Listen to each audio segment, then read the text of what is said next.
Hi! It's Thursday. It's Thursday in America and everything is terrible. And I don't know what to do about it. So I'm just gonna tell you about my weekend and my week. That's what I'm gonna do. On Friday night, Ricky and Molly came over and we studied for our test this weekend in anatomy and physiology, and then all weekend there was class, which was anatomy and physiology, and I like the teacher. She speaks in a very scattered way.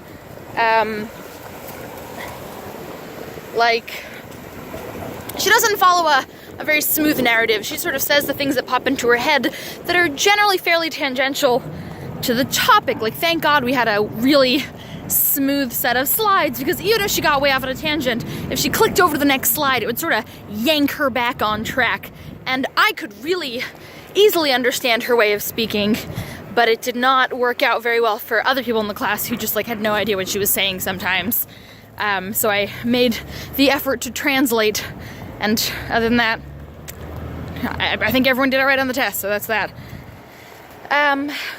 So yeah, there was test review on Saturday.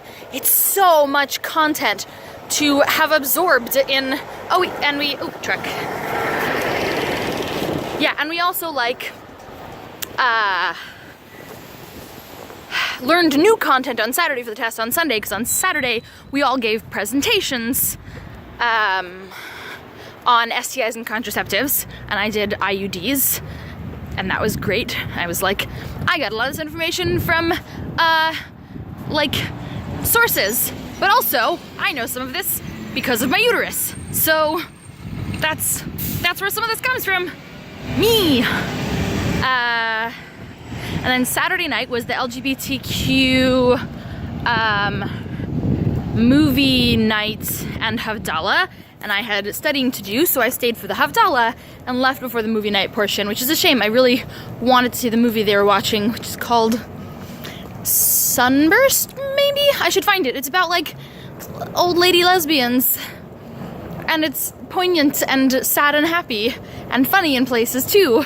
And I want to watch a movie about old lady lesbians, so I'm going to watch that movie at some point. I think it's on Netflix even. I'm going to pause real quick and see if there are fish in the basement. Yeah, look at the basement. See them? Basement fish! Basement fish! It's bananas. I love the basement fish. Right, so that was Saturday night, and then I went home and I studied more. And then Sunday, more class, and there was the test. And I did okay. I got about an 85. I got an 81 pre-corrections and rounding and that sort of thing. And then Sunday night I had dinner with Kenny's mother. She came down to visit Kenny for just the evening. I mean, her parents, Kenny's grandparents, live in the Philadelphia area. They grew up out on the main line. So she came, to visit multiple people, I believe. We had dinner, went to Pattaya Thai, and then got gelato. She's a lovely woman. She's a small, older Jewish lady. Very tiny. Had a beautiful scarf made by it was this rainbow scarf with a Native American eagle on it, and then a jacket that was black on the outside and floral on the inside. Just a very artsy, lovely lady. She asked me a bajillion questions because she wanted to know more about me. They're to the extent that at one point she paused for breath and Kenny was like, "Aren't you gonna ask her if she's had any contact with foreign nationals lately?" Which is very funny. And let's see, Monday night was family night, as it usually is, and none of us really had enough brain to watch Battlestar Galactica because of election stress, so we watched Bring It On, which it turns out is really horrible in a lot of places. There's a lot of slut-shaming and gay-bashing and sexual harassment and other gross things that Claire is the one who had watched it more recently, and she was like, "I don't remember any of this," but the last third of the movie is a lovely feel-good romp. So that's something, and Eliza Dushku is amazing at all things, so that was a fun thing to watch.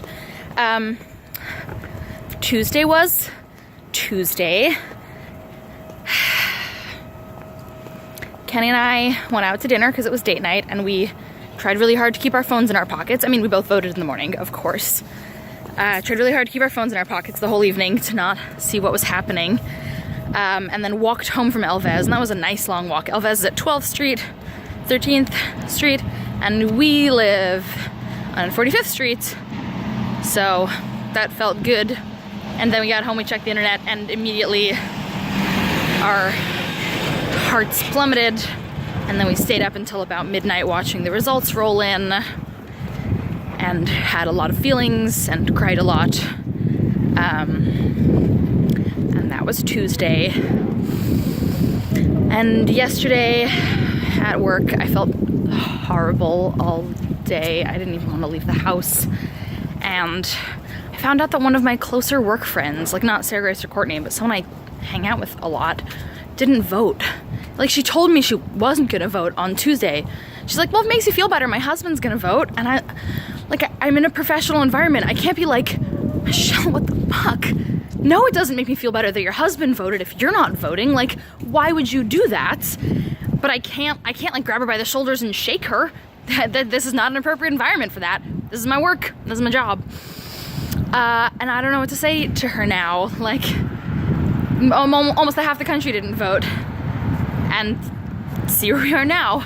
And I'm freaked out about where we are now, and I don't know what to do. And I know you're gonna glibly respond, move to Korea! And I like appreciate that joke once or twice, but it's not it's not like a real answer. And I understand that you're trying to inject humor into this horrifying situation, but it's not, don't. Thank you. No, I'm staying here and dealing and hoping that my friends who are more visibly marginalized groups than I am also manage to deal.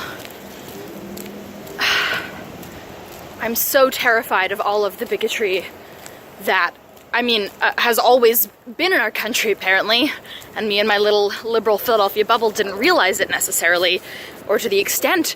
And I'm sure you've seen posts online of all the things that have been happening in the one day since the election, the horrible attacks and threats that people now feel emboldened to do because of this election result. And it's, oh God, it's horrifying. I don't even know. And I'm finding it so hard to care about school right now. Like, I need to do my homework every night. I need to be doing homework every night. I have so much to do, and I don't even care.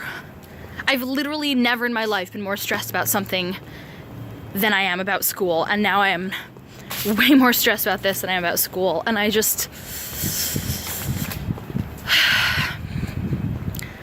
I can't even.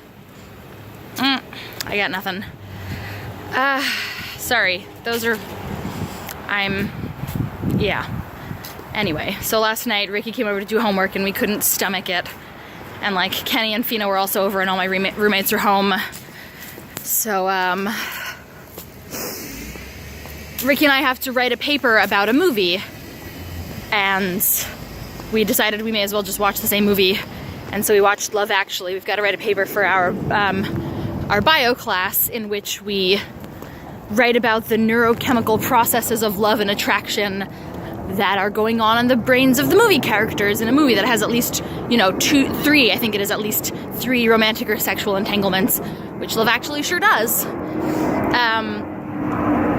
So we just ate pizza and drank beer and watched Love Actually, and that was about all we could handle last night. And oh, we're at like 9 minutes. I'll wrap up now. I have more things to say about my feelings, but that's about all I'll say. Oh, and as a quick follow-up for your request last time about whether this should just keep being like a vlog or if people should like request things from us, that's fine if they want to. I don't feel any particular need. I like knowing what your day is, and my days are also pretty boring, and I hope you like hearing about my boring days. I just, miss interacting with you. So that's what these are for.